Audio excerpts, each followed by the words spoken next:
Welcome to day 2. Today is all about going back and having a listen over what I recorded yesterday and the editing, mixing, mastering process. Now, I don't by any stretch of the imagination consider myself to be an iOS music recording expert.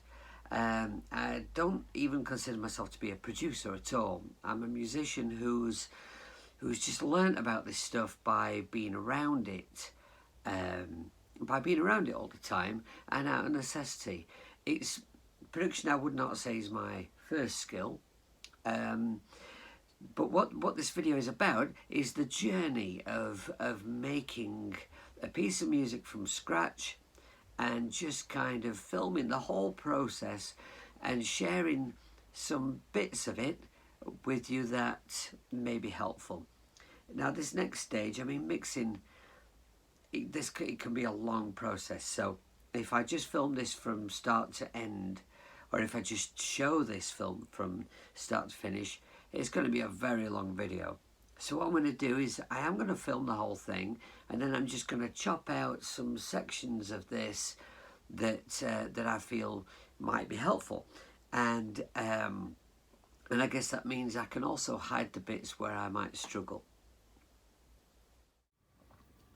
For a couple of years, almost everything that I produced on the iPad, I used Cubase's 2.4, which was very, very stable. However, using Auria Pro, it does seem to have a couple of memory issues and crashes now and again. One thing I've started to do, which I never had to bother doing in Cubase's 2, is I've started to go into airplane mode before opening the software. A little way into the track, I've introduced some strings, and I have this fantastic app for strings called iSymphonic. It sounds absolutely gorgeous, but today I've discovered a little problem with it.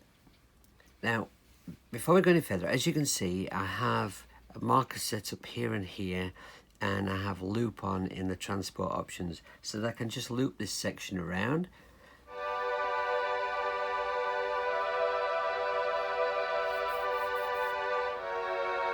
You see, absolutely gorgeous sounding. Now, some of you will know that when you use a plugin in a digital audio workstation on the iPad, you can use an audio unit plugin or inter-app audio plugins.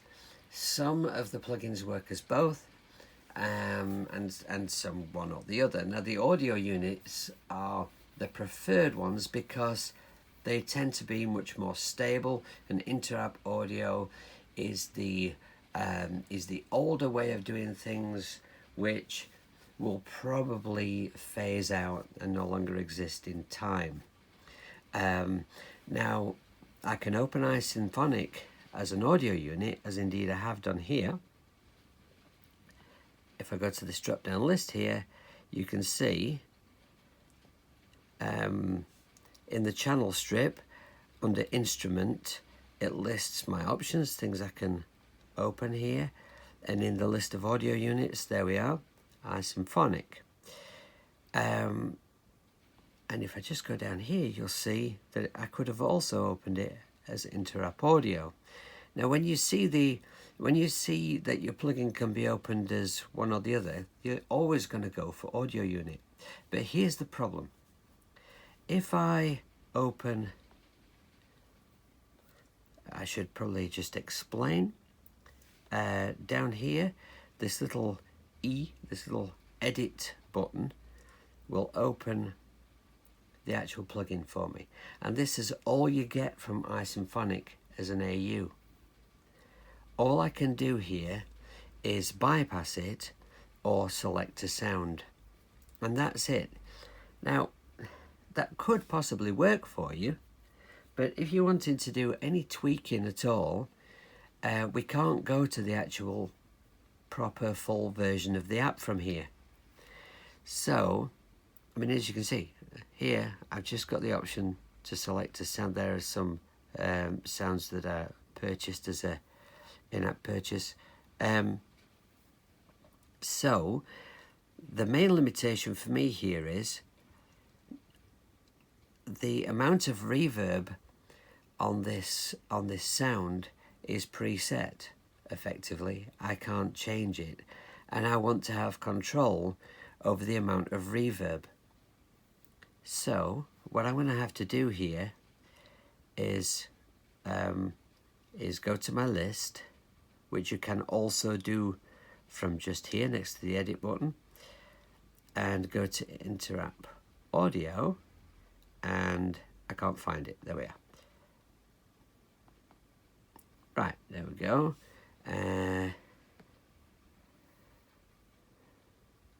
Okay, it's loading up the wrong instrument.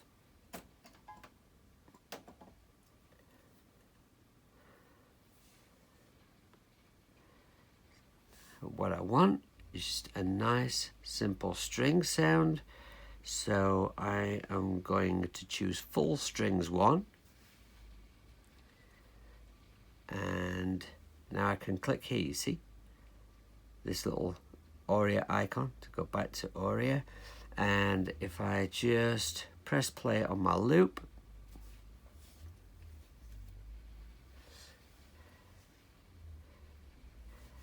and for some reason I've got mute on. Don't know how that happened. I guess I'll see when I watch the video back. Right. Now going back to the app, here's my reverb.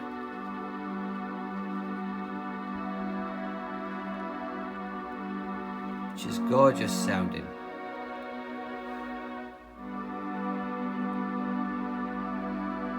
But I want it on 0% because I want to add my own reverb. I want to have control over it within the DAW.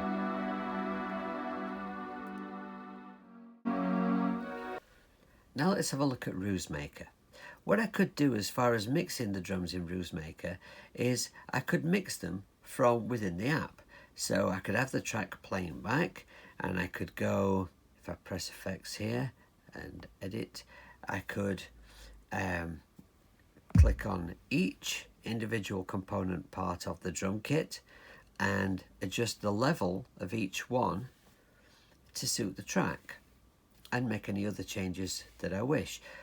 But if I do it that way, I can't use the channel strip to add any compression or EQ or anything else. So what I want to see is within my DAW here is I want to see an audio channel for each individual component part of that kit.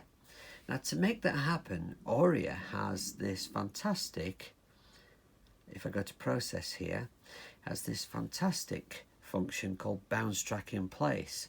And what it does is if I select the track and press bounce track in place, it replaces the MIDI there with an audio version. But it doesn't work that well. I've been hoping for an update on this that would correct it, but when you use it, it seems to play out of time. It just doesn't seem to be quite right. So the way I want to do it is this. First of all, go to RuseMaker,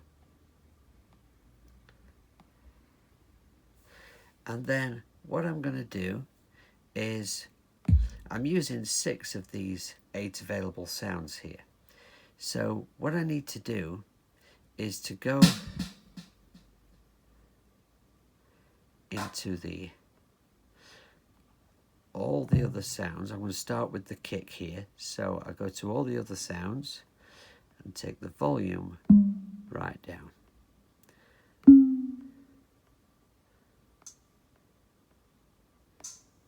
So now when I press play, I should just have a kick.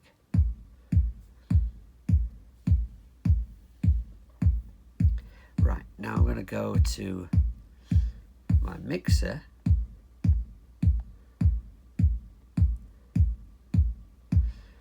and check the level. Okay, now the level coming in here is an acceptable level, because when I mix this down, if the level is too high, then the WAV will just be clipping and distorted. So we have to check that for each individual component part. We're going to mix these within the DAW, so it really doesn't matter, just get a good level on each one and we'll mix the levels later. So I'm coming out of there now, made sure that there's no other sounds coming through.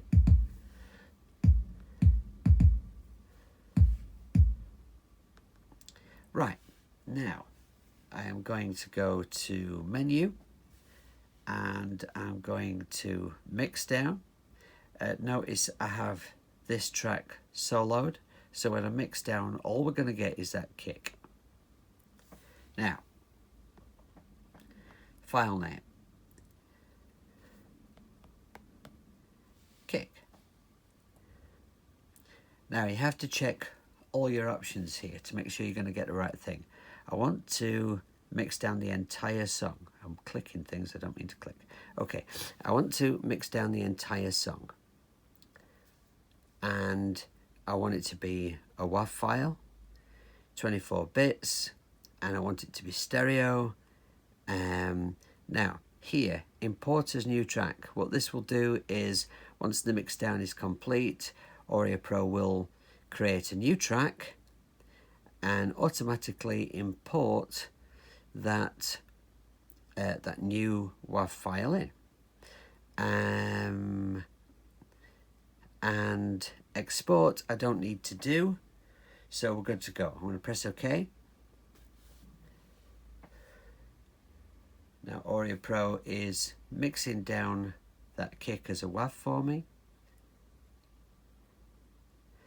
And down here at the bottom of the track, I now have a kick. So let me just take solo off Rusemaker and solo this kick down here. And let's hear that.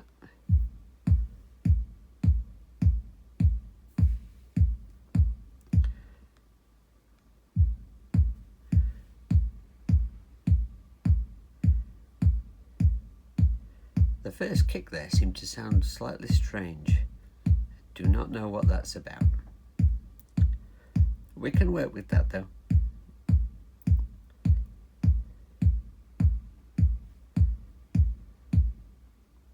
Okay, so now what I need to do is to repeat that process for all the other component parts of Rusemaker. So what I'm now going to do is I want to go to, I've selected the track that has Rusemaker on it, and I'm going to just delete that track. That will remove the plugin, and Auria will no longer be processing that AU. Now, the thing about DAWs on the iPad, I've found that it's the plugins that seem to make things run slowly, not the real audio stuff. And that's another good reason for kind of, at this stage of the game, getting rid of the plugins and going to real audio as much as possible. Alright, now if you look at my Auria Pro, you'll see that most things I have now changed from MIDI into actual real audio. I've got two things left to do. One is Neo Soul Keys, which I'm going to do later, for reasons I'll explain later. The other one is iSymphonic. The reason I haven't done that yet is because I'm having problems with it. What's happening is, every time I try to export this as a WAV, I get a horrible, broken up, just mess of a weak WAV.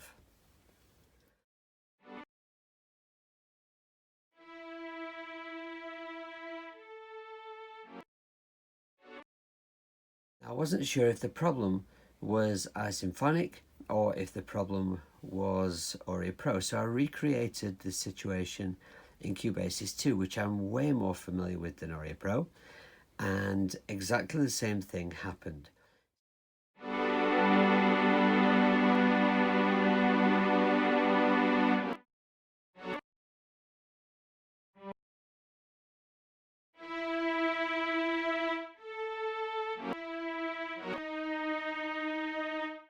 So the problem must be isymphonic.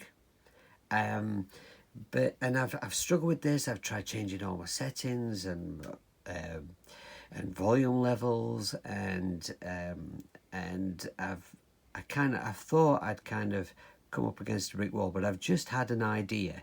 So I've put the camera on and I'm just going to see if it works. I haven't done this before, but it's a thought. So here's what isymphonic should sound like.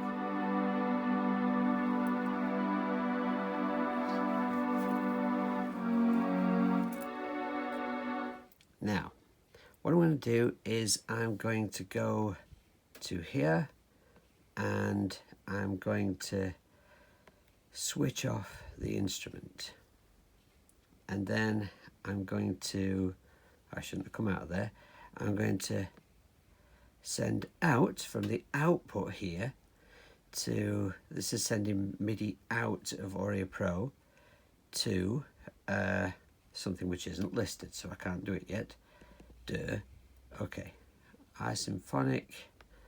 Maybe I need to just open it up again, since I've removed it from Auria Pro now, so I'm opening it up as a standalone. Beautiful. Right, now I should now be able to send out to isymphonic, and that's not in the list. Maybe I just need to refresh or something, who knows. Oh, output isymphonic. Right, okay, so I've still got this soloed, so if I press play,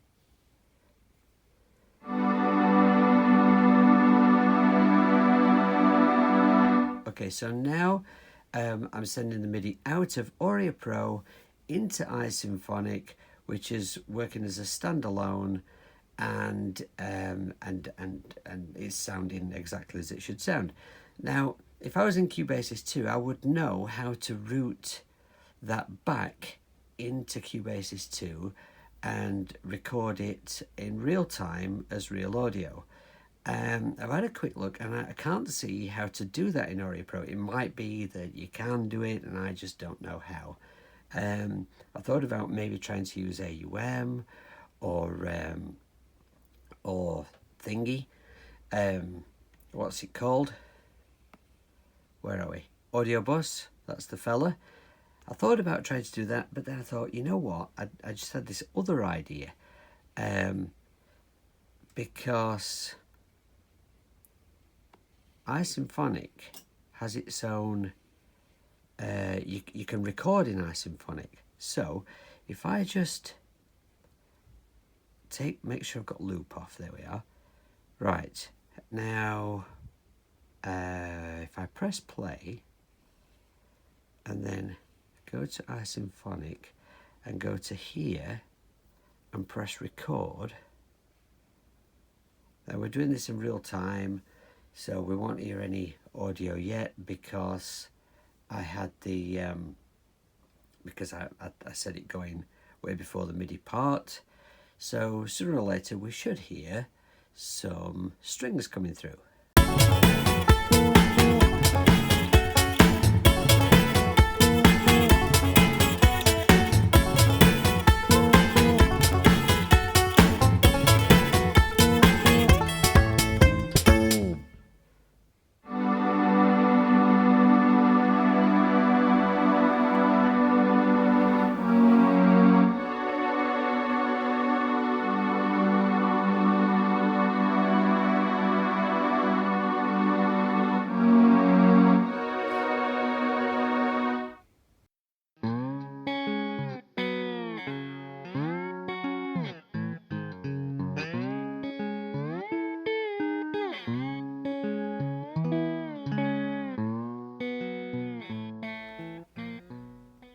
Okay, right now, I'm hoping that's worked. We're still recording here in isymphonic, so I think I am going to have a file here in isymphonic that, all right, there's going to be a big chunk at the beginning where there's nothing because Auria Pro crashed, they had to restart, but I'm sure that I'm going to have a WAV file there that I can chop up. So I'm pressing this little export icon, and I'm going to export as a WAV. It says it's rendering audio, share unnamed song. So I'm going to save it to my Dropbox in Pond Life there. So I'm saving unnamed song to the wrong folder. Pond Life is a folder I made in my RuseMaker folder in Dropbox. So that's something I'll have to change later, because I do like things to be in sensible places. Right, so now I think I can come out of iOS. In fact, I'm going to close it. And I'm going to go here and I'm going to create, add track, create a stereo audio track. And then I'm going to go to import file, Dropbox, and RuseMaker. It really does annoy me when I get things in the wrong folder. Unnamed song. Right. Okay. Downloading files.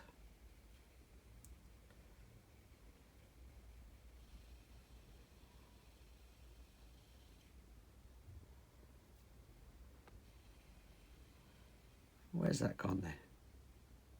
Oh, hang on. I had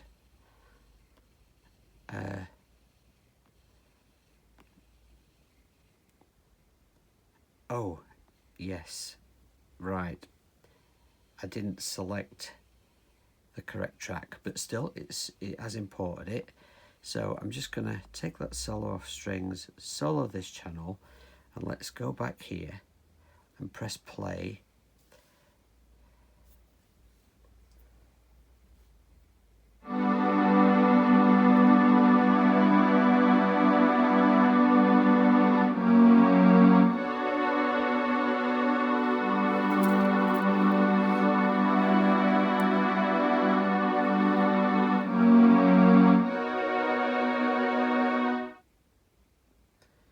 Alright, so that's worked. I need to chop up this WAV file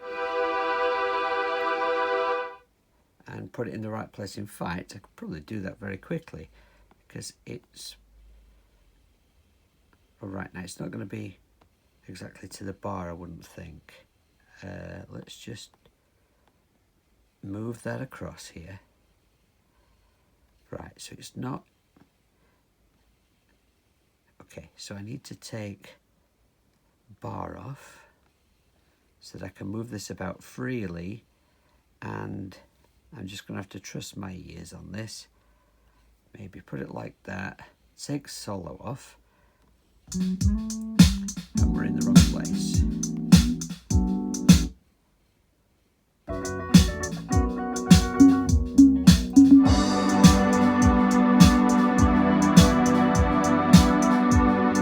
Okay, that might not be in exactly the right place, but we've found a solution to the problem. So now what I'll do is I'll just have a mess around with that, just move it around a little bit, make sure I've got it in exactly the right place. I'm going to remove this MIDI channel now. I got my very first iPad a few years ago, an iPad Air, and I was a total noob to iPads. I just needed something that could help me get stuff done on the move. So I started experimenting to see what could I do on an iPad. You know, could I make posters for my band? Could I make bits of video? Could I do music recording? And to what extent? I really had no idea. The first thing I realized was that when you're trying to achieve anything like that on an iPad, it tends to mean that you're going to be using a number of different apps. Whereas on a computer, you'd probably expect to be able to purchase one piece of software and achieve all of those things within it. But on the iPad, it's just not the case. You know, if I was making a poster for my band, I'd be able to do one thing really well in this app, and then I'd save it to my photo library and then open it again in a different app where I can do the lettering, you know, and then I can get a really great border if I move it to this app. And it sounded at first like a real ball ache, but actually you get used to it really, really quickly. And it's no different with music recording, and that is essentially what I've ended up doing to cure this problem with iSymphonic. But considering that iSymphonic, I can't remember how much it was, but I can remember that it wasn't one of the cheaper apps. But the in-app purchases really work out quite pricey. I personally believe they're worth it because I think they sound absolutely awesome. But this app is not working well as in-app audio. I've only had this problem in Auria Pro and in Cubase's too, but you know, like the two main ones I use and the two of the most used DAWs on the iPad. So that's a serious problem. And the AU version is limited, very limited. So I think this is something that really needs sorting out. I'm not familiar with the company that created the app at all, so I'm going to look them up and I'm going to send them a message. A nice polite message just to say, you know, is this going to be improved?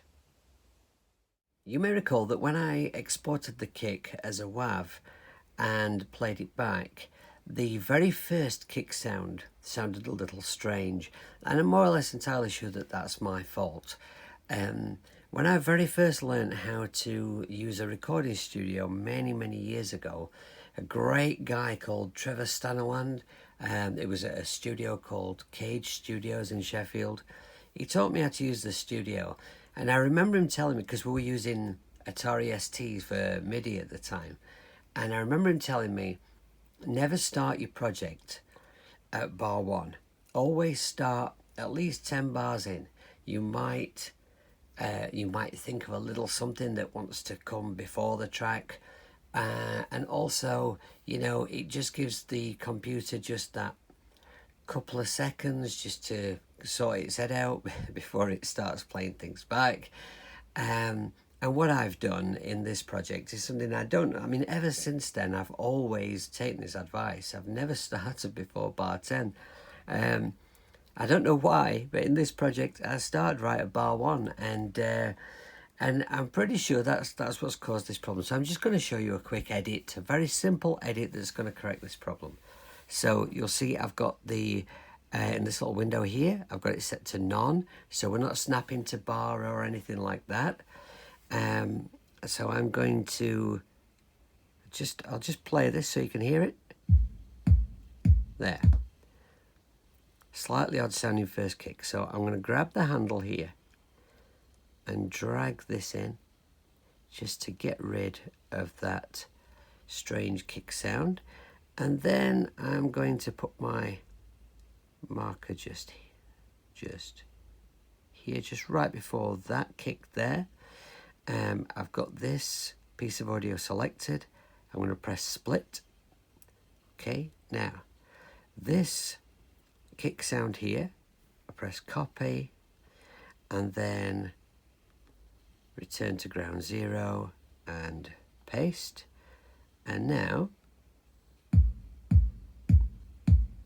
there we are.